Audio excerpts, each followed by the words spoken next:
For our closing, opening prayer, opening song day mga kaigsunan. Pana. Praise Him, praise Him. Hymnal page 135 or 135.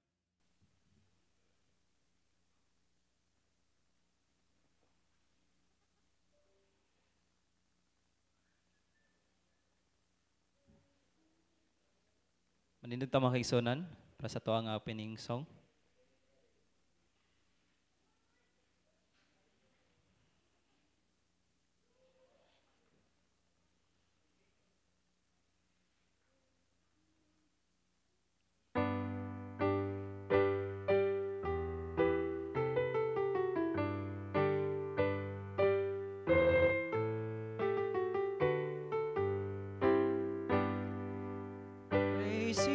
Praise Him, Jesus our blessed Redeemer.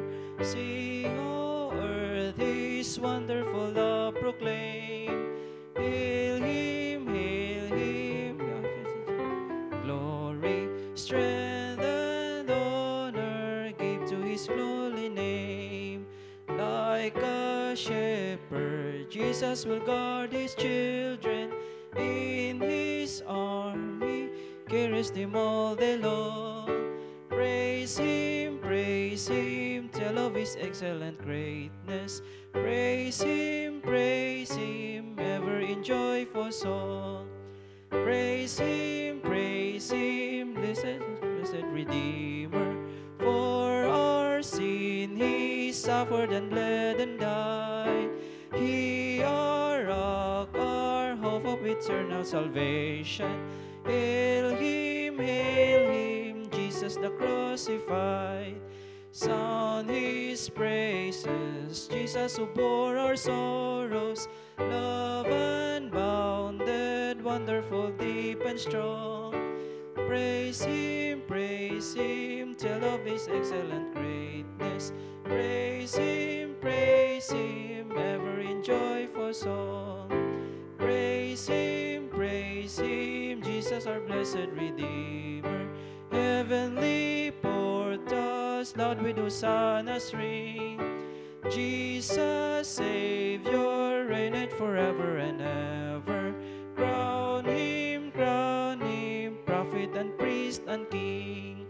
Christ is coming over the world victorious. Power and glory unto the Lord belong. Praise Him, tell of His excellent greatness. Praise Him, ever in joyful song.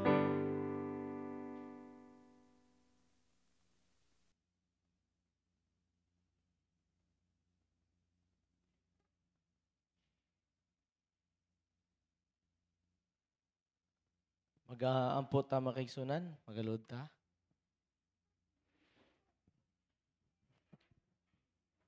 May ugmaon nga Dios niini kagabion. Dako ang among pagdaig ug kalipay nga ikaw naghatag ka namo higayon sa pagampo. Nagapiko kami sa matuhod timan sa mugka pagkamaluyahon, magkatawhanon. Nakinahanglan kami sa imong pagpasaylo, gisalig na mo Ginoo nga ikaw magadawat ka namo, magawala o magakuha sa among mga kasalanan.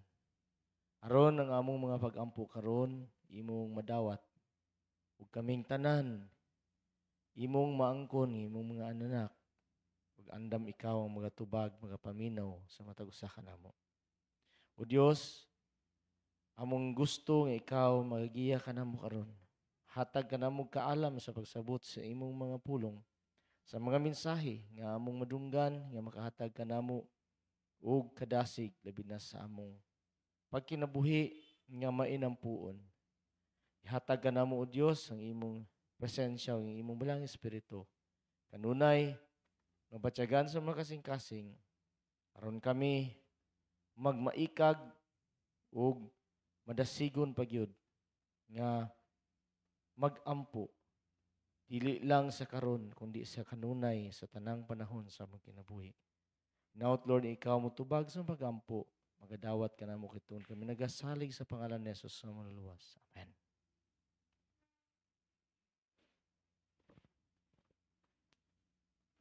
So mga kaigsunan, ato gihangyo no ang uban ng mga kaigsunan nga naa diha sa likod forward pud mo gamay kay aron di pod la bakante lang taon mga igsuon no diri sa atong bangko no sa atubangan. Okay? Kanang naa sa likod diri ta gamay mga kaigsunan no kay diri murag hawan kayo ang tubangan para kuan nindot lang taon mga igsuon. So karon mga igsoon atong paminawan ang pinasahi no nga mensahe pagpadasig alang kanato diha sa pagampo no ihatag ni Kadasig J. Monredondo.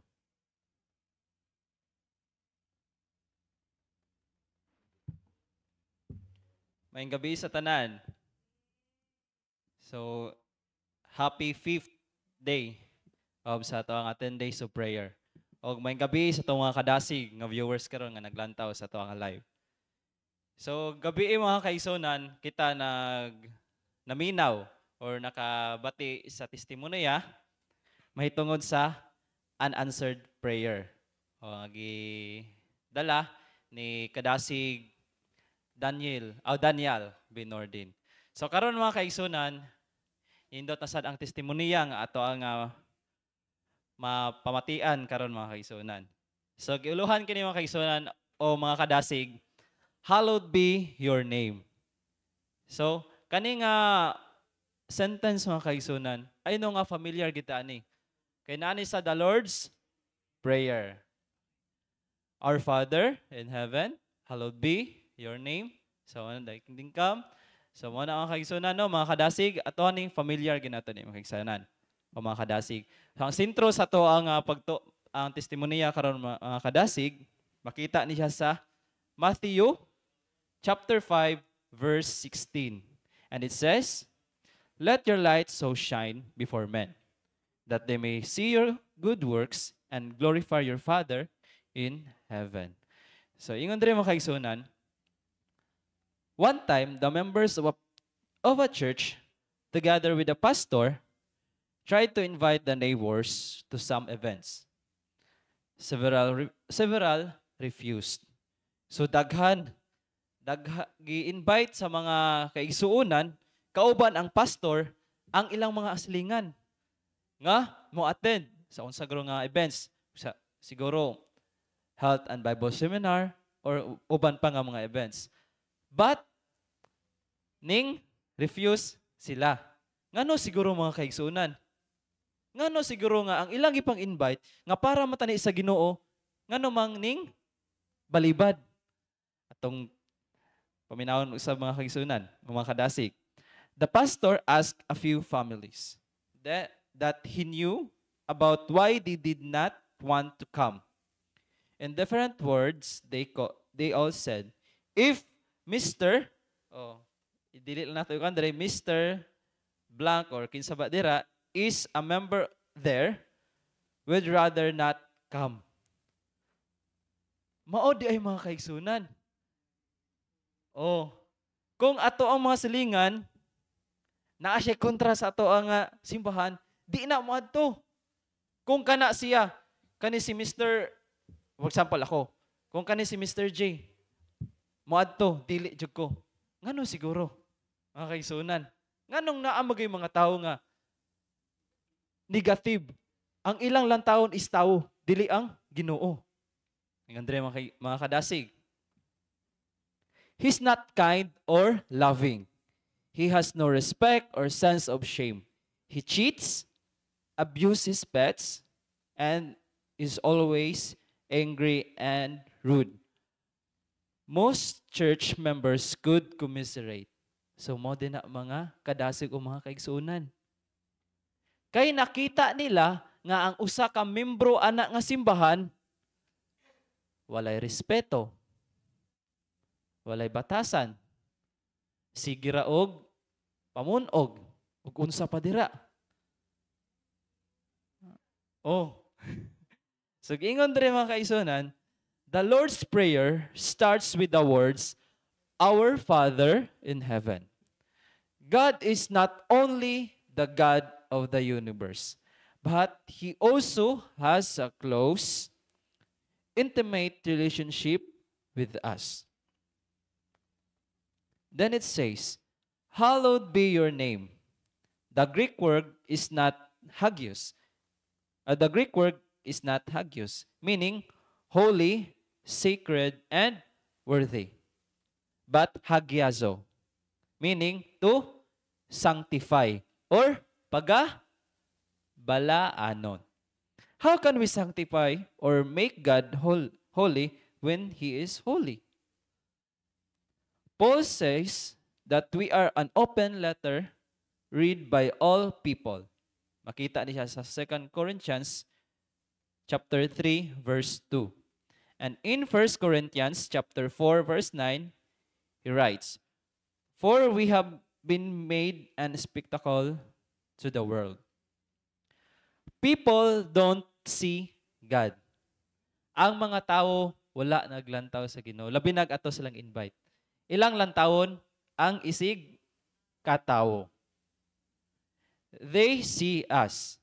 Our daily behavior can glorify God and honor God, honor Him.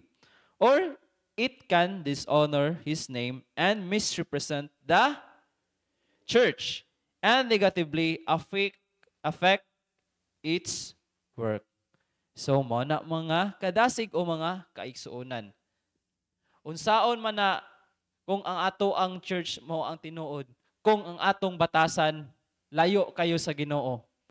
Do you think na ay naatay madala sa tiilan sa Ginoo? Wala jud. Before ta mang-invite mga kadasig o mga kaigsuonan, atong unahon atong kaugalingon. Og angay bata. Kay ang mga tao, mga kaigsuonan, dili gina tan-awon gid ka. Dili ko anas niyo kan imong kaniyang batasan, yung ganahan. Siguro og maapil ko ani, mapareha po ko ani. Mao gina mga kaigsuonan. Instead, ipakita nato nga atong gi-honor ang Ginoo.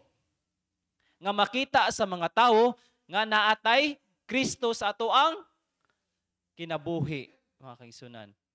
Kay kung makita na nila mga kaigsuonan, dali lang jud kay na sila makabig na to ang kaigsuonan. Kay ngano man, makaingon man na sila, kanindot ninyo no? Bisan unsa sa kalisod, makita ang gitika, smell ka permi. Unsa man imuha nga ginahimo? Nakasulay jud ko na kaigsuonan. Ga-interview ko. Interview nako sa ako ang first job or ikaw na to, kaning first na ko nga interview sa Talisay. Sa dili, wala pa akong interview, syempre, kulba jud kayo makagisunan. Kaya syempre, first time nimo nga interviewon. All day, kaduha to nako, pero lahi sa akong ikaduha. Anan ako sa akong galingon, Lord, tabangi ko, nga ang mga guwa sa akong mga baba, ako matubag sa ako ang ga-interview nako, suno man si mong kabubuton. Ikaw na'y bahala nako. So pag adto pa lang, ako anang time nga interviewon. Sa wala pa lang ko kalingkod, nakita nako ang duha ka interviewee nga gamugtok. Gamugtok yun mga kaigsunan. Siyempre ako, bahalag magmugtok sila basta ako smile good. Pag abot na nako ni ana dayon. Kanami siya nga sige lang smile. Kay nakita nila sa una sa gidasunan nako nga gamugtok. Siyempre ako, para dili po ko makulbaan, smile, bahalag. Grabe nang konsong kasing-kasing. Kadaanan ako, bahala, smile Japon, kung ano mong interview, padayon ra, sige rin ko ngisi. Siya, kanami si mo ba? Gasigil ako na kong ngisi. Ko, inanay dyo ko pirmi, ma'am. Inanay dyo ko, kay gusto na ko makita sa ubang tao, makita nila nga ako approachable. Makita nila nga, di sila mataha sa kuha. Mura gina akong giingon. O ba? Hantod nga na humana ang mga interview, ana din sila. Unsa di mong religion? Wala na sa tawang topic ka, out of topic na ni. Ana din ko. Kuan ma'am, I am Seventh-day Adventist. Ako represent ang ato ang church. I am Seventh-day Adventist siya. Ano siya? Okay. So, I'm looking forward maka-work ko nila. So, inana mga kaisunan. Kung makita nila nga kita approachable og maayo, di gina sila mataha. Kay og makita nato sila nga magmugtok, pero atoan na silang duolon nga kita gangisi. Trust me, kana sila mangisi po na mga kaisunan. Kailangan di makita nila sa tuang nga di sila mataha bitaw nga makita nila ang naang Ginoo sa tuang mga kaisunan o mga kadasig.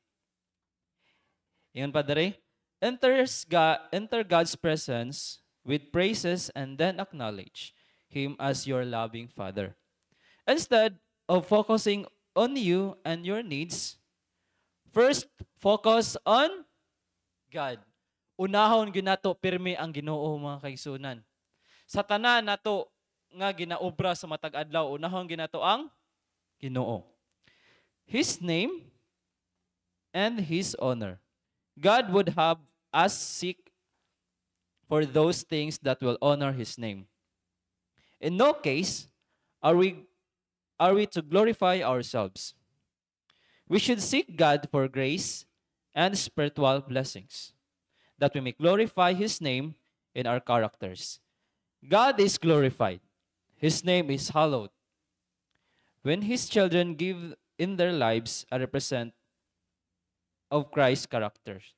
Makita ni sa manuscript 34, 1903, paragraph 15. Pray something like this: Father, help me honor you in all I do today. Help me properly represent you and carry your name, so that when people see me, they will praise you. Mo gina mga kaigsunan. Ngayo tagiya sa Ginoo nga sa tanan natong ginabuhat, madayeg na to ang Ginoo. Kay aron makita pod sa ubang tao nga ang atong Ginoo, ang atong gilagaran tinuod. Importante jud kay na mga kaigsunan o mga kadasig. Let me behave in a way that allows people to see Jesus' character through my every action and word. So, careful kita mga kaigsunan. Yan naman, kay sa atong action o sa ato ang mga gipangsulti, dira na makita mga kaigsunan. Kay kung although kita nasa insakto nga iglesia, pero ato ang mga gipangsulti, layo ora kayo, wala. Useless mga kaigsunan. Mo nang careful ta sa atong gipang sulti. Og angay ba or maka-glorify ba sa Ginoo. Also in our prayer, seek only things that would honor and serve God.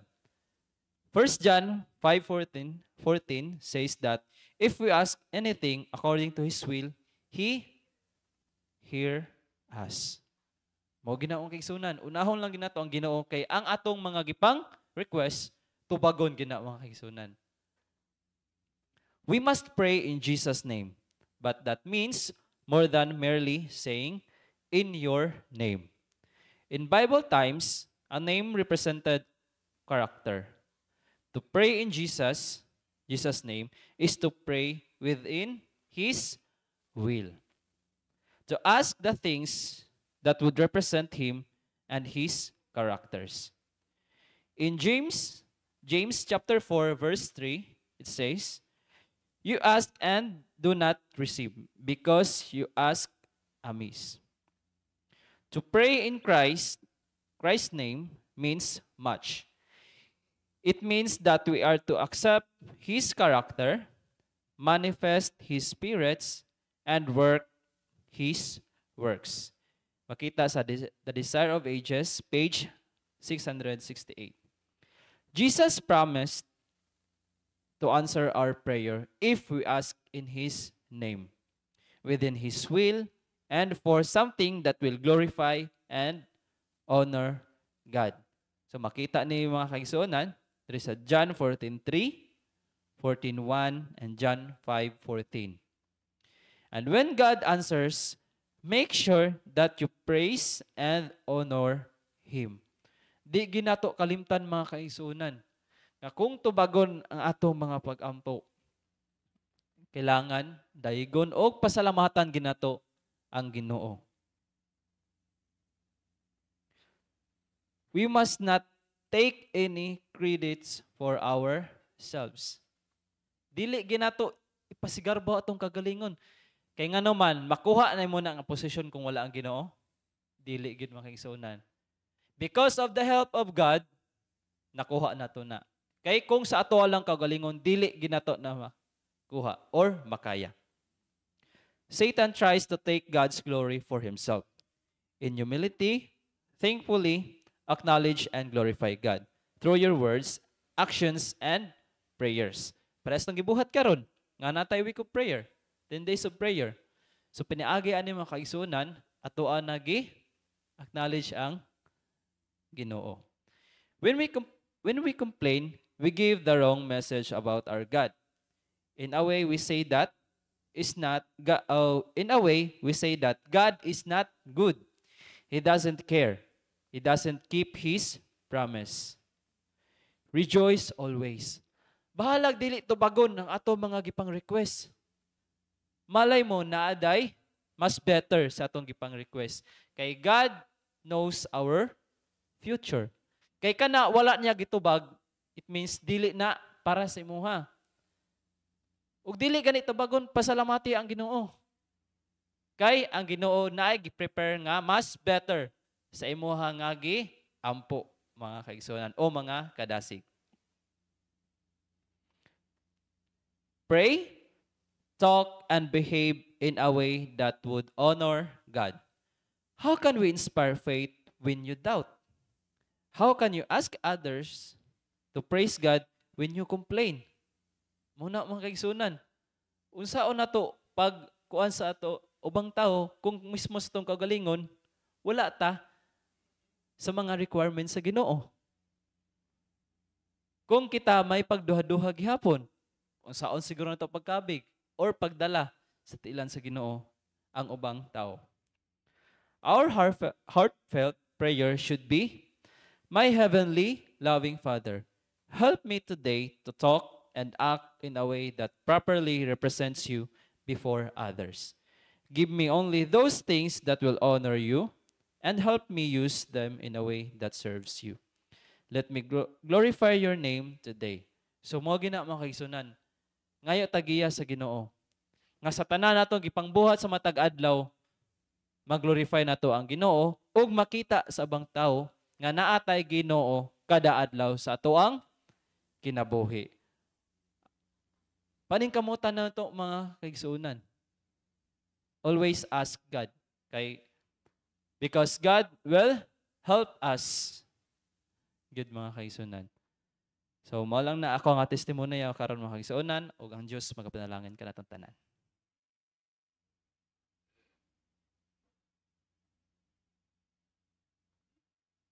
Daghang salamat kadasig Jay sa imong mensahe nga gi-share namo no ni kagabion base sa ato nga pagpadasig sa pag-ampo. Mga igsuon, nabatay nakita nga murag something nagpasabot nga nung dili matubag ang atong pag-ampo. Karon. Naba? Naba day mga igsuon. Sa magod mga kaigsuonan, di ta kalikay naagi mga tao nga galantaw ra gyud nato. Naay mga tao mga kaigsuonan nga dili sila mulantaw ba sa Ginoo kundi i-check nila ang background sa mga nagatuo sa Ginoo. Kung atong lang taon mga kaigsunan, ay mga tao gyud nga na puro gyud sila mga panglantaw lang sa nangagi sa usa ka tawo. Di ba? Kung sa lain pa nga pag-istorya, namantay. Pero mga igsoon, ingon dire, si Jesus nagpasalig, no? Unsa ingon ni Jesus? Jesus promised to answer our prayers. Ang promise sa Ginoo is to answer our prayers. No matter what prayer ang atong ginamit lang, pero mga igsoon, si Jesus, nag-promise gyud siya nga siya motubag sa atong mga pag-ampo. If moampo ta sumala sa iyang pangalan, whatever you ask in my name, sa gani, ihatag kini diha kaninyo. Subot pasabot mga kaigsunan, dili ta mahadlok kung kita magampo kung nagatuo ta sa sibo gayod og kinsa atong gituuhan. Kay kini tubagon. Pero di ay mga igsuon, na di ay tay mga problema nga kung unsa ta ka faithful, na ay times nga bisan sao na tog ampo di gyud matubag. Ngano? Number 1, because wala nato gipakabalaan ang ngalan sa Dios. Sa unsa nga paging wala nato gipakabalaan ang ngalan sa Ginoo? Kay ang atong pag-ampo sukwahi sa atong kinabuhi. Sakto ba mga igsoon? Mahimo ba't matubag o madungog ang atong pag-ampo kung gaampo ta sa Ginoo? Bisag galuhod pa nga galakaw sa tunga, gahilak pa nga gaampo unya sa likod dunay tawo nga nalainan og buot nato. Alarming ba na mga kaigsuonan og naay maingon, sister, brother, nabiyay nang nalain sa imuha, sa imong gisulti. Dili ba na alarming? Nga moingon ta mga igsoon nga, hala di ay no?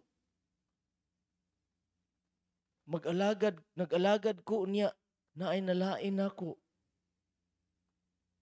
Wa ba ta mga igsoon na kauna-una nga, di ay no? Mao di ay wa na tubag ako mga pag-ampo. Mao di ay nga, murag walay labot ang Ginoo nako. Kay di ay, naa di ay tao sa likod, nga di ganahan ako. Pero si Jesus nag-promise nga, mutubag siya sa atong pagampo. Unsa day pusabot ani mga igsoon ang hallowed be thy name. Unsay pasabot yan na? Kung nag-ampo kuno ta, ipakita nato ang kinaiya sa atong ginaampuan.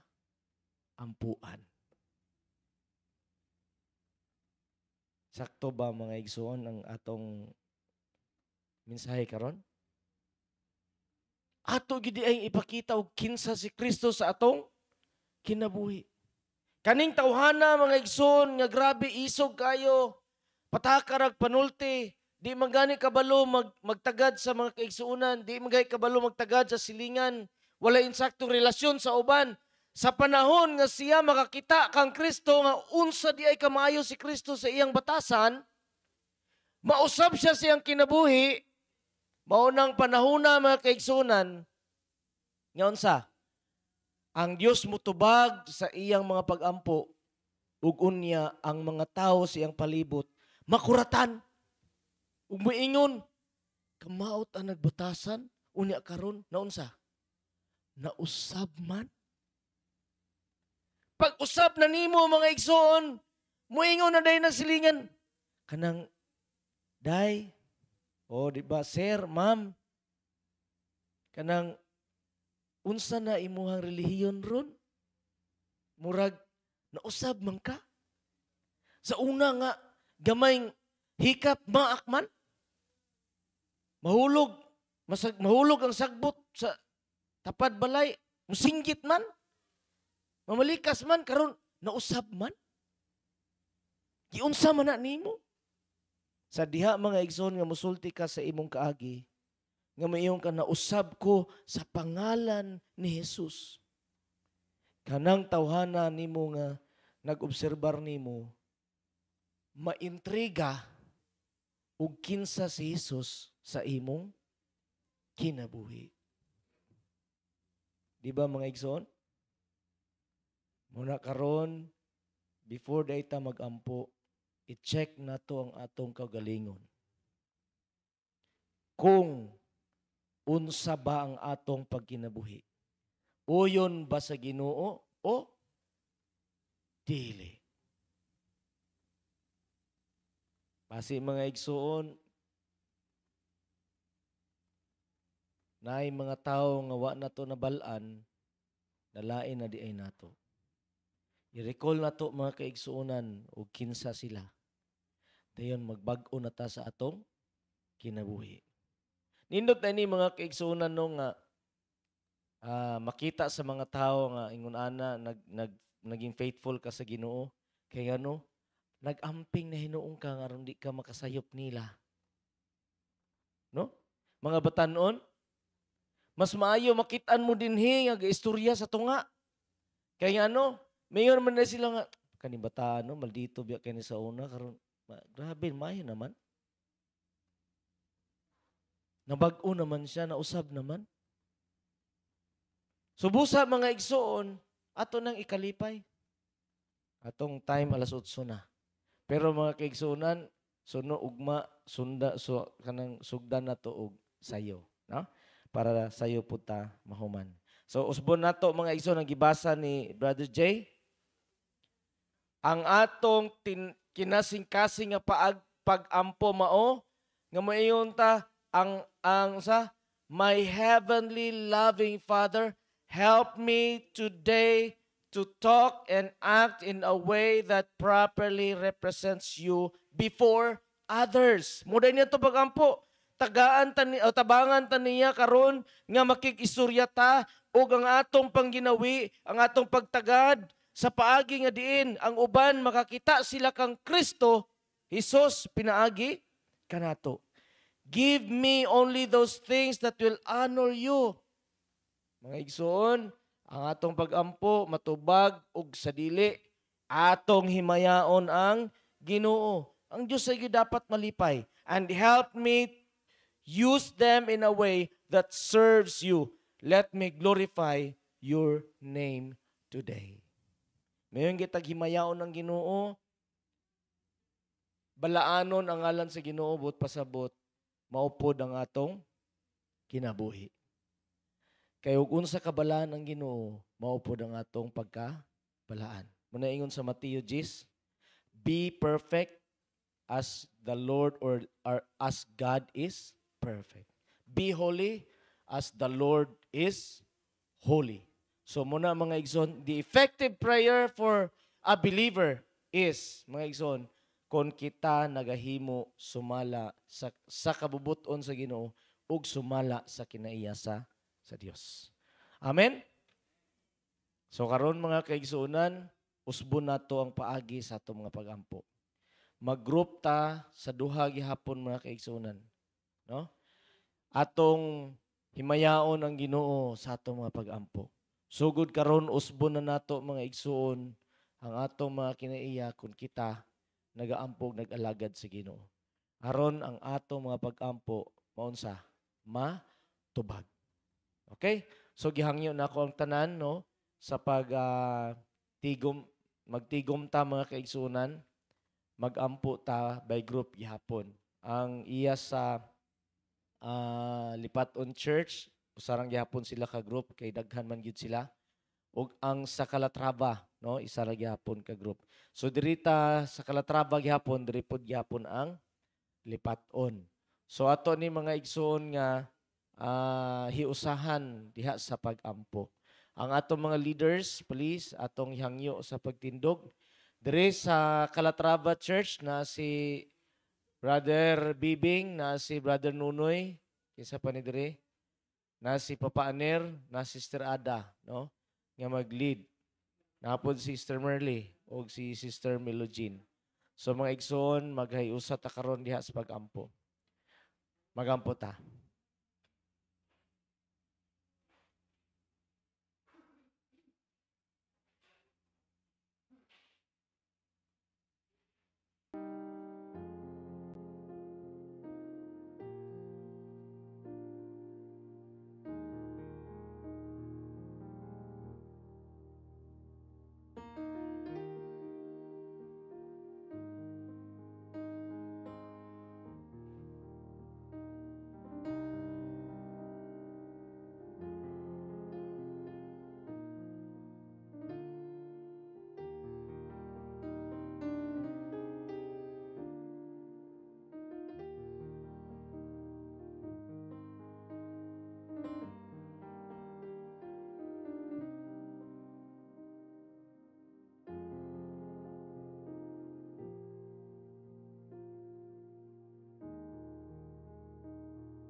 Nindog ta mo kay sunan o katong kantahon ato nga closing song, How Great Thou Art. So wala na siya sa hymnal mga kaigsunan na sa ato nga SD lyrics.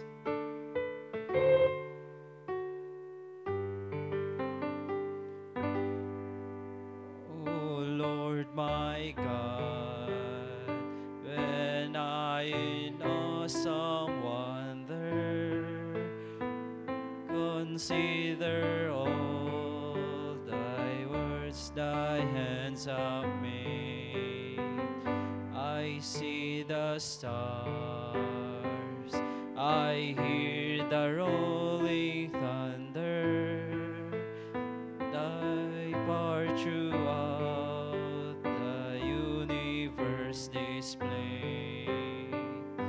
Then sings my soul, my Savior God, to thee. How great thou art, how great thou art. Then sings my soul, my Savior God, to thee. How great thou art, how great thou art. And when I think of God his Son not sparing, sent him to die, I scarce can take it in, that on the cross my burden gladly bearing, he bled and died to take away my sin. Then sings my soul, my Savior God, to thee. How great thou art, how great thou art. Then sings my soul, my Savior God, to thee. How great thou art, how great thou art. When Christ shall come with shout of acclamation and lead me home, what joy shall fill my heart. Then I shall bow with humble adoration and then proclaim, my God, how great thou art. Then sings my soul, my Savior God, to thee. How great thou art, how great thou art. Then sings my soul, my Savior God, to thee. How great thou art, how great thou art. Magampot ang kaigsunan. O Diyos nga labing gamhanan, tagya sa matagusan na kinabuhi, Ginoo daghang salamat sa pagpadasig labi na sa mga testimonya nga among nabatian.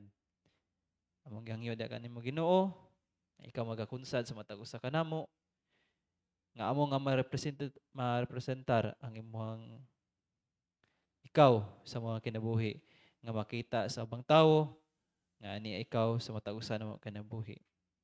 Giyahay ang matag usa kanamo Ginoo, labi na sa sulti sa mong aksyon sa matag adlaw nga makita sa bang tawo nga na ikaw sa mong kinabuhi. Wala kami arang mahimo kung wala ikaw.